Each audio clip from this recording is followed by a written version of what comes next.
Native Americans are the real chosen people of God. Why would God save you when your ancestors did that to mine? To Israel! To Israel! This white boy right here. To Israel! Is Christ a liar or is this devil a liar? It just said not Jews. It says in the wider sense, sir. You're trying to wiggle and dance around what it's saying. I just showed you Gentiles who are called Israel. It's people who have faith in Jesus become the true Israel. You're a liar. We're going to get the definition. Whoever calls on the name of the Lord shall be saved, right? That is not true. No. That's not true? No. You can dance around Gentiles. You're the only one dancing around. I asked you like 5 questions and you can't answer, bro. You're dancing around Gentiles and saying it's not everybody. All right, first and foremost, I want to give all honor and glory to Yahweh, Bahashem Yahushai, Bahashem Rakaha Kodash.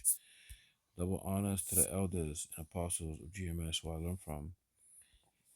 And healthy shalom to you brothers out there teaching his word in truth and sincerity. To you sisters out there learning silence and staying in order, I say to you all shalom. Right, this guy said a lot, right? And I was looking for a different video and I just stumbled on this one, so I figured I'd just, speak on it.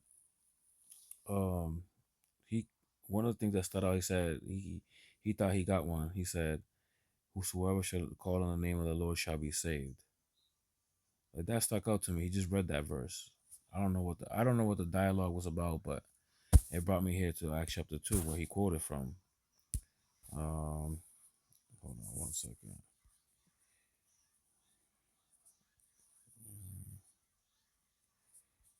The ticket's down.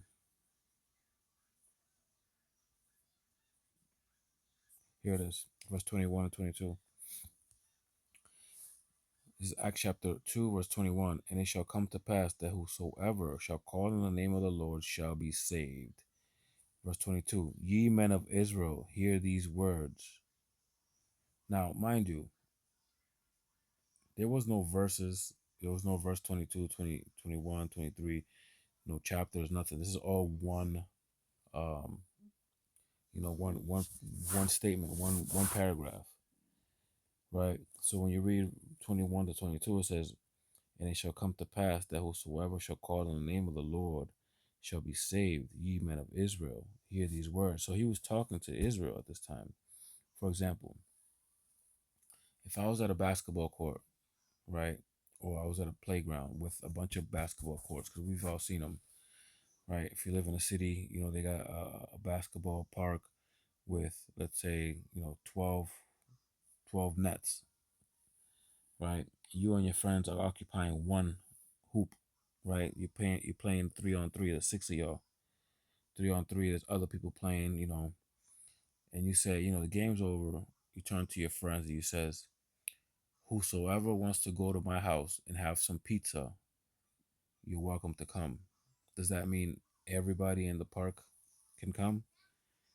No, this is speaking specifically to the company of men and whom it was directed to, right? Now, as far as the Gentile thing, right? This is 1 Corinthians chapter 12, verse 2. Oh, wait, let me start at verse 1. Now, concerning spiritual gifts, brethren, I would have, I would not have you ignorant, right? So he's talking on brothers, right? Ye know that ye were Gentiles carried away unto these dumb idols, even as ye were led, right? And the people that were led into these dumb idols was Israel. You can't say it was other nations, right? Because the Lord had led them off. You know what I'm saying? As we read in the book of Hosea, so on and so forth, right? So this is calling Israelites Gentiles,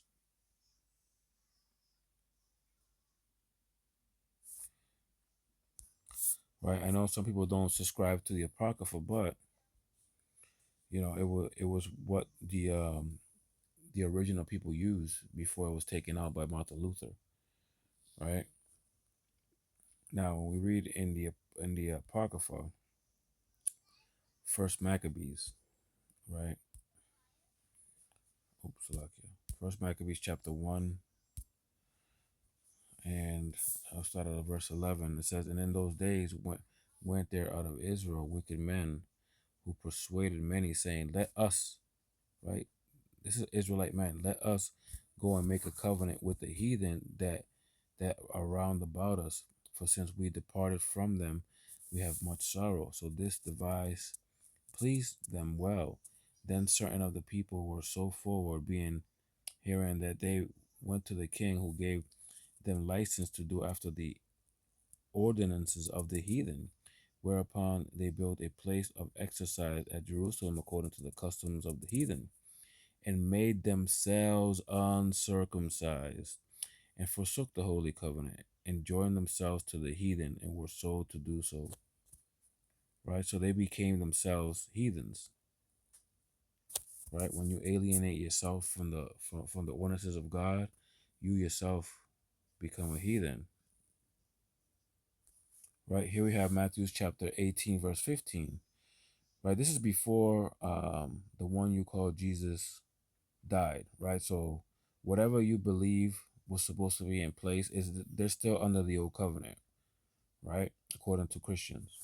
So when we read this, it says, verse 15, moreover, if thy brother shall trespass against thee, go and tell him his faults between thee and him alone. And if he shall hear thee, thou hast gained thy brother.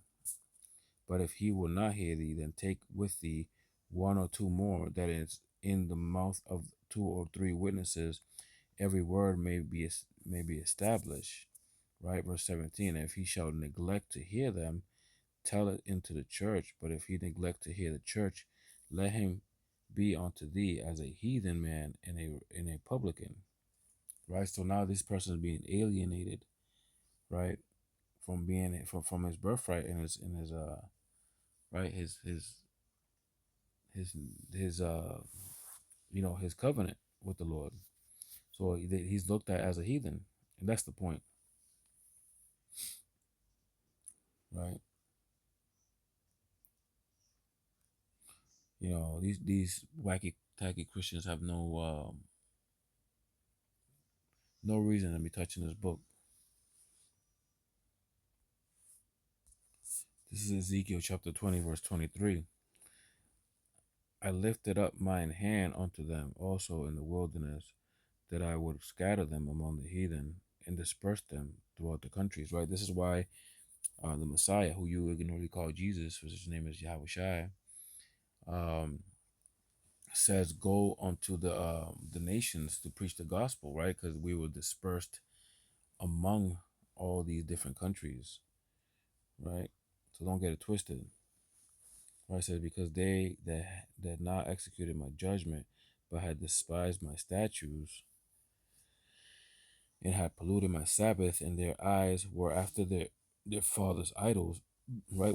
That's what made them like heathen. See, it says verse 25. Wherefore I gave them also statutes that were not good, and judgments whereby they should not live, and I polluted them in their own gifts, in that they caused to pass through the fire all that opened the womb, that I might make them desolate, to the end that they might know that I am Yahweh Ba'ashim Yahushai. Therefore, Son of Man, speak unto the house of Israel, and say unto them, Thus said the Lord God, yet in this your fathers have blasphemed me, in that they have committed a trespass against me. For when I have brought them into the land for that which I lifted up mine hand to give it to them, they saw every high hill and all the thick trees, and they have offered their sacrifices, and they presented the provocation of their offerings. There also they made their sweet savor, and poured out their drink offerings. Right, so they went off doing their own thing, serving other gods. Right, which the Lord ultimately made them do it. Right, this is all written for our learning. Right, so that the Lord could save us. Right, because this is His movie. Says verse 29, then said unto them, What is the high place whereunto ye go? And the name thereof is called Bama unto this day. Wherefore say unto the house of Israel, Thus said the Lord God, Are ye polluted after the manner of your fathers, and committed ye whoredom after their abominations? Right, this is idolatry, going into strange gods, going amongst the heathen and asking them for help. instead of the Lord. Verse 21, for when ye offer your gifts, when ye make your sons to pass through the fire, ye pollute yourselves with all your idols, even unto the day, and shall I be inquired of by you, O house of Israel? As I live, said the Lord God, I will not be inquired by you. And that which cometh into your mind shall not be at all, that ye shall say, we will be as the heathen, as the families of the countries, to serve wood and stone, which is Christianity and for example, Islam, right? So they will be like the heathen. Man, it's plain and simple, man. I don't gotta go too deep into it. What's explained don't gotta be explained. Anyways, man, I pray this lesson was edifying. I want to give all honor and glory to Yahweh, Bahashim Yahushai, Bahashim, Rakaha Kodash. Double honors to the elders and apostles of GMS who I learned from. And a healthy shalom to the whole for elect preaching this word in true sincerity. To you ribs, to you sisters out there learning silence and staying in order. I say to you all, shalom.